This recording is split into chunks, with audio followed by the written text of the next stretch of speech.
Welcome to my class. नमस्ते student.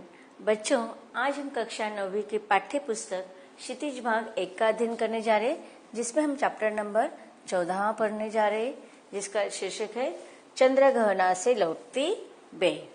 चंद्रग्रहण से लौटती बेर इस चैप्टर का यह सेशन नंबर 1 है। आपका चैप्टर नंबर 14वां जो है वह काव्य खंड से लिया गया है और इसलिए चंद्रग्रहण से लौटती बेर यह कविता है। तो सबसे पहले हम इस कविता के रचयिता अर्थात कवि के बारे में जानकारी हासिल कर लेते हैं। चंद्रग्रहण से लौटती बेर इस कविता के कवि है केदारनाथ अग्रवाल जी। केदारनाथ अग्रवाल जी, इनका नाम आपने पहले कक्षा में भी पढ़ा होगा। कौन सी कविता आपने पढ़ी थी इनकी? कक्षा 6 में पढ़ी थी, वह चिड़िया जो। तो आज हम केदारनाथ अग्रवाल इनका जीवन परिचय सबसे पहले जान लेते हैं। केदारनाथ अग्रवाल का जन्म उत्तर प्रदेश के बांदा जिले के कमासिन नामक गांव में सन 1911 में हुआ। उनकी शिक्षा इलाहाबाद और आगरा विश्वविद्यालय से हुई है। केदारनाथ अग्रवाल पेशे से वकील भी रह चुके हैं। उनका तत्कालीन साहित्यिक आंदोलन से गहरा जुड़ाव रहा और इस प्रकार कवि केदारनाथ अग्रवाल इनकी सन 2000 में मृत्यु हो गई। इनके रचनाओं के नाम जान लेते हैं। नींद के बादल, युग की गंगा, फूल नहीं रंग बोलते हैं, आग का आईना, पंख और पतवार, हे मेरी तुम, मार प्यार की थापे और कहे केदार खरी खरी, यह उनकी प्रमुख काव्य कृतियां हैं। कवि इनको कौन कौन से पुरस्कार मिले इनके बारे में जानकारी हासिल कर लेते हैं। कवि केदारनाथ अग्रवाल इनको सोवियत यूनियन नेहरू पुरस्कार तथा साहित्य अकादमी पुरस्कार से भी सम्मानित किया गया है। केदारनाथ अग्रवाल जो है वह प्रगतिवादी धारा के प्रमुख कवियों में से माने जाते हैं। जन सामान्य का संघर्ष और प्रकृति सौंदर्य उनकी कविताओं का मुख्य प्रतिपाद्य है। उनके यहाँ प्रकृति का यथार्थवादी रूप व्यक्त हुआ है, जिसमें शब्दों का सौंदर्य, ध्वनियों की धारा है और यह स्थापत्य की कला भी है। अब देखिए, जो आज हम कविता पढ़ने वाले हैं वह प्रकृति के यथार्थवादी का दर्शन हमें कराते हैं। उनके जो अन्य हमने कविताओं के काव्य रचनाओं के नाम पढ़े, उसमें भी अधिकतर उन्होंने प्रकृति से संबंधित कविताएं लिखी है। कक्षा 6 में भी जो आपने कविता पढ़ी थी वह चिड़िया जो, यह भी तो प्रकृति से संबंधित ही कविता थी। तो इस प्रकार उनके काव्य कविताओं में प्रकृति का यथार्थवादी रूप हमें पढ़ने को मिलता है। संगीतात्मकता उनके काव्य की एक अन्यतम विशेषता मानी जाती है। बुंदेलखंडी समाज का दैनंदिन जीवन अपने खुलेपन और उमंग के साथ उनके काव्य में अभिव्यक्त हुआ है। केदारनाथ अग्रवाल जी कविता इनकी जो भाषा है वह लोक भाषा के निकट लाते हैं और ग्रामीण जीवन से जुड़े हुए बिंबों को वह आत्मीयता के साथ प्रस्तुत करते हैं। अब देखते हैं आज जो हम कविता पढ़ने वाले हैं चंद्रग्रहण से लौटती बेर, उसके बारे में संक्षिप्त में जानकारी हासिल कर लेते हैं। प्रस्तुत कविता में कवि का प्रकृति के प्रति गहन अनुराग व्यक्त हुआ है। वह चंद्रग्रहण इस नाम के स्थान से लौट रहे हैं और लौटते हुए उसके कवि का जो किसान मन है वह खेत खलियान तथा उनके प्राकृतिक परिवेश से आकर्षित कर लेता है। तो किस प्रकार से एक चंद्रग्रहण नाम का एक जो स्थान था, उस स्थान से रिटर्न आते हुए कभी जब वहां पर प्राकृतिक दिखाई तो देते हैं साधारण चीजें, लेकिन उन असाधारण दिखने वाली चीजों में भी उन्होंने असाधारण प्रकृति की सुंदरता को देखा और उनका जो किसान का मन था वह खेत में फैले हुए फसल तथा जो हरियाली छाई हुई थी उनके मन को छू जाती है और इस प्रकार प्राकृतिक सौंदर्य का वर्णन इन्होंने इस कविता के माध्यम से किया है।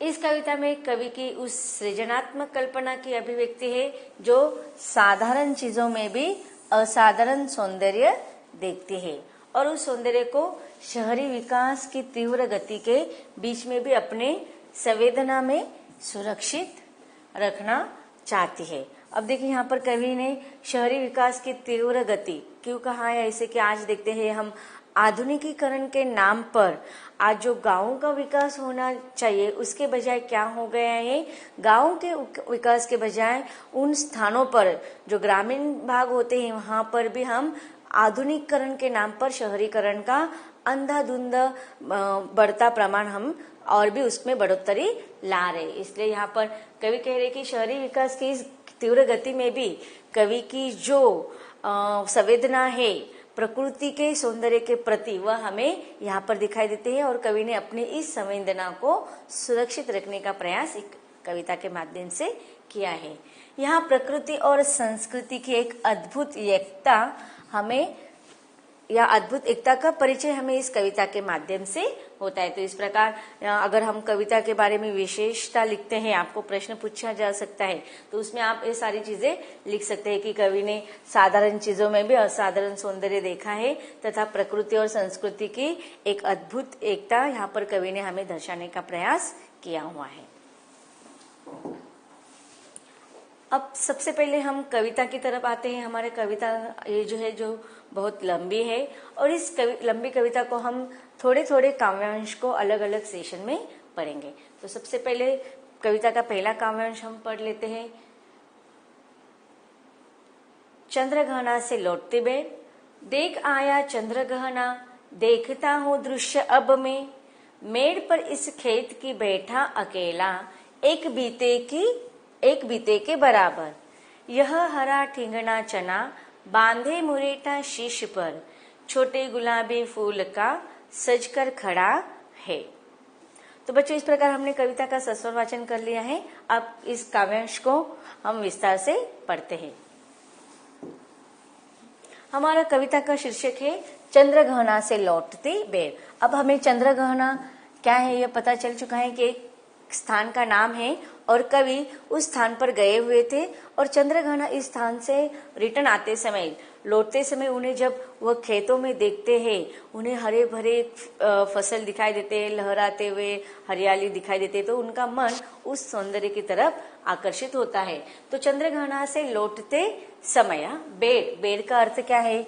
बेर हम एक फ्रूट्स का नाम भी है जिसे हम खाते हैं, लेकिन यहाँ पर हमें वो बेर से नहीं लेना है, उसका अर्थ हम यहाँ पर क्या लेना है कि समय लौट या बार, हम बोलते हैं ना लौटते बार या लौटते समय। तो चंद्रगहना इस स्थान से लौटते समय कवि ने क्या क्या अनुभव लिया है इसका वर्णन कवि कविता में करें। अब कवि क्या कह रहे हैं कि देख आया चंद्रगहना, कि मैं चंद्रगहना इस स्थान पर गया था और उसको मैं देख लिया था और उसे देखने के पश्चात जब मैं वहां से लौट रहा था तो मेरे कदम कुछ समय के लिए रुक गए। क्यों रुक गए? देखता हूँ दृश्य अब में, कि मैंने क्या देखा, एक सर्वसाधारण लोगों की भांति मैंने भी अपने चारों तरफ देखा, लेकिन उस साधारण सी बात में मुझे असाधारण प्राकृतिक सौंदर्य दिखने लगा जो मेरे मन को आकर्षित करने लगा और मेरे कदम वहीं पर रुक गए। देखता हूँ दृश्य अब में, मेड़ पर इस खेत की बैठा अकेला। अब देखिए, जब मैं उस दृश्य को देखता हूँ तो मैं उस दृश्य को देखकर वहां पर रुक गया और मेड़ पर, मेड़ किसे कहते हैं? मेड़। आप लोग खेतों में गए होंगे, निश्चित गए होंगे। हम भारत के रहवासी हैं, हमारे देश की संस्कृति है कृषि प्रधान, हमारे भारत की संस्कृति है। भले ही हम हमारे गांव में खेत नहीं होंगे अगर हम शहरों में रहते हैं, लेकिन किसी न किसी कारणवश हम कभी ना कभी तो खेतों में गए होंगे या फिर हमने उसको देखा तो होगा, कभी पिक्चर में देखे होंगे या फिर वीडियोस में भी आपने देखे होंगे, या फिर नहीं हमने वास्तविकता के दर्शन लिए लेकिन हम पिक्चर के द्वारा उसको देख सकते हैं। अब मेड़ किसे कहा जाता है? देखो, जो खेतों में अलग अलग पौधे होते हैं, तो उन पौधों को जब खेतों में बीज के रूप में बोया जाता है तो उसके आजू बाजू में एक ऊपरी स्तर का मिट्टी मिट्टी का भाग होता है, उसे कहा जाता है मेड़। या फिर देखो लोगों को आने जाने के लिए खेतों में जो मिट्टी का ऊपरी भाग होता है उसे कहा जाता है मेड़। आप यहाँ पर देख सकते हैं कि देखो यहाँ पर एक फसल है और खेतों के बीच में आने जाने के लिए हमें मिट्टी का ऊपरी भाग दिखाई दे रहा है, उसे हम कहते हैं मेड़। एक तो अलग अलग तरह के खेतों में फसल होते हैं और उन फसलों के इर्द गिर्द जो मिट्टी का ऊपर आया हुआ भाग होता है उसका उपयोग किस लिए किया जाता है, लोगों को आने जाने के लिए, कि अब खेतों में हमें जाना होता है तो अलग अलग फसल होते हैं तो उनके बीच तो हम नहीं चल सकते ना, इसलिए लोगों को आने जाने के लिए फसल के इर्द गिर्द में एक मिट्टी का ऊपर का भाग बनाया जाता है जिसे हम मेड़ कहते हैं। एक तो लोगों को आने जाने के लिए भी इसका उपयोग होता है, या फिर देखो फसल के बीच बीच में भी ऐसे हमें दिखाई देते हैं, एक देखो एक लाइन दिखाई देते है फसल की, तो उसके बीच बीच में भी हमें यह ऐसे स्थान दिखाई देते हैं। क्यों? क्योंकि देखो जब पानी छोड़ा जाता है पौधों को तो उस पौधों को जितना पानी चाहिए उतना मिलने के बाद वह स्थान पर मिट्टी डाली जाती है जिसके इर्द गिर्द पानी ज्यादा न बह सके। तो खेतों के किनारों पर भी इस प्रकार का मेड़ होता है,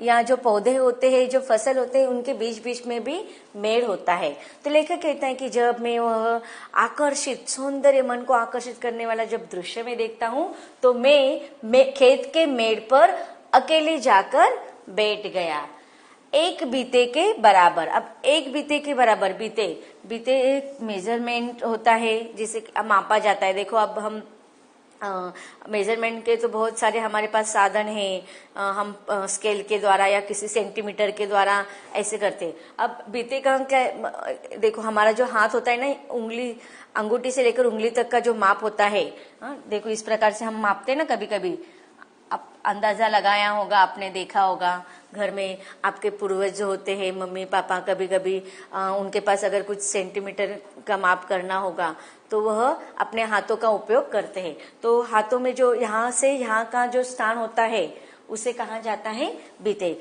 जो लगभग 22.5 सेंटीमीटर का होता है, 22.5 सेंटीमीटर का होता है।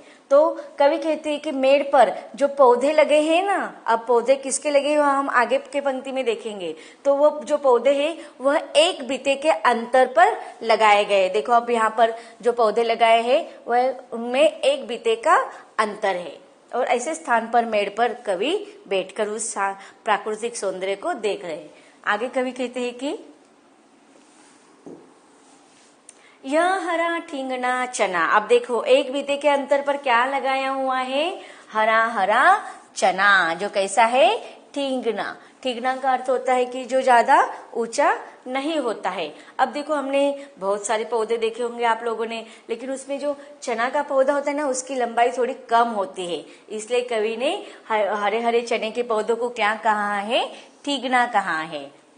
बांधे मुरेठा शीश पर। मुरेठा का अर्थ क्या होता है, पगड़ी या साफा। देखो यहाँ पर दिखाई दे रहा है ना, हम लोग देखो आप देखा होगा ना, आज तो पहले युग में तो सिर्फ बॉयज या जेंट्स यूज करते थे, लेकिन आज तो गर्ल्स भी साफा बांधते। कब बांधते हैं, शादी के समय या फंक्शन के समय। तो देखो बांधे मुरेठा शीश पर छोटे गुलाबी फूल का सजकर खड़ा है। अब यहाँ पर कवि ने देखो हरे चने का जो पौधा है ना उसका मानवीकरण किया है, कि मानवीकरण का अर्थ क्या होता है कि मानव के समान उसके विशेष गुणों का मेलजोल करना। अब यहाँ पर देखो जिस प्रकार से कोई व्यक्ति जो ठींगना व्यक्ति है, जो नाटा है, वह सज धज कर साफा बांधकर जा रहा है। कहाँ पर, शादी पे। एक तो दूल्हा साफा अपने सिर पर बांधकर शादी में सज धज कर जाता है, या फिर जो बाराती होते हैं ना तो वह साफा बांधकर पगड़ी या मुरेटा बांधकर जाते हैं सज धज कर। तो अब कवि क्या कल्पना कर रहे हैं कि उस खेतों में जहाँ पर हरा हरा चना का पौधा उगा हुआ है उसमें देखो यहाँ पर हम देखते हैं कि ऐसे ग्रीन ग्रीन छोटे छोटे उसके चने आते हैं, लेकिन वो आने के पहले ना वहां पर पिंक रंग के, गुलाबी रंग के फूल आते हैं। और कवि ऐसा कल्पना कर रहा है कि वह जो फूल है ना वह चने के जो हरा हरा जो चना आया है ना, उसके ऊपर जो फूल है उन्होंने क्या डाला हुआ है, वह साफा, वह पगड़ी बांधी है। और ऐसा प्रतीत हो रहा है कि चने का पौधा भी पगड़ी बांधकर सज धज कर दूल्हे का रूप धारण करके शादी के लिए तैयार है। तो इस प्रकार से यहाँ पर कवि ने चने के पौधे का मानवीकरण किया है कि जिस प्रकार से कोई ठिंगना व्यक्ति दुल्हा बनकर सांपा बांधकर सज धज कर तैयार है, उसी प्रकार से हरा हरा चना का जो पौधा है ना, वह भी अपने सिर पर गुलाबी गुलाबी रंग के फूल धारण करके एक पगड़ी की तरह उसने धारण किया है। और वह सज धज के तैयार है कि चलो अब क्या होना है, शादी होने वाली है, और दूल्हे के तरह रूप धारण करके वह सज कर खड़ा है। तो इस प्रकार हमने इस काव्यांश को विस्तार के साथ पढ़ लिया है। अब इस काव्यांश में आए हुए कुछ कठिन शब्दों का अर्थ और भावार्थ पढ़ लेते हैं। शब्दार्थ: मेड़, खेतों के बीच में आने जाने का रास्ता। बिता, बालिश कहते हैं, जो लगभग 22.5 सेंटीमीटर का होता है। मैंने आपको बताया था कि अंगूठी के सिरे से कनिष्ठा तक, जैसे कि मैंने आपको बताया था, इस प्रकार से हम उसका मेजरमेंट निकालते हैं। फिर मुरेठा, साफा पगड़ी, शीश सिर। भावार्थ: कवि चंद्रग्रहण से लौटते समय प्राकृतिक सौंदर्य निहारने के लिए खेत में मेड़ पर बैठ जाता है। वह आसपास की फसलों का सौंदर्य देखने लगता है। वह देखता है कि एक बीते की लंबाई का ठिकना सा चने का पौधा सज धज कर खड़ा है। उसने अपने शीश पर साफा बांध रखा है, मानो वह शादी में जाने को तैयार है, क्योंकि वह उसके सिर पर गुलाबी फूल सजाए खड़ा है। तो बच्चों, इस प्रकार हमने कवि केदारनाथ अग्रवाल द्वारा लिखी गई कविता का पहला काव्यांश को विस्तार के साथ पढ़ लिया है। इसके अगले काव्यांश को भी हम विस्तार के साथ पढ़ेंगे, लेकिन इसके अगले भाग में।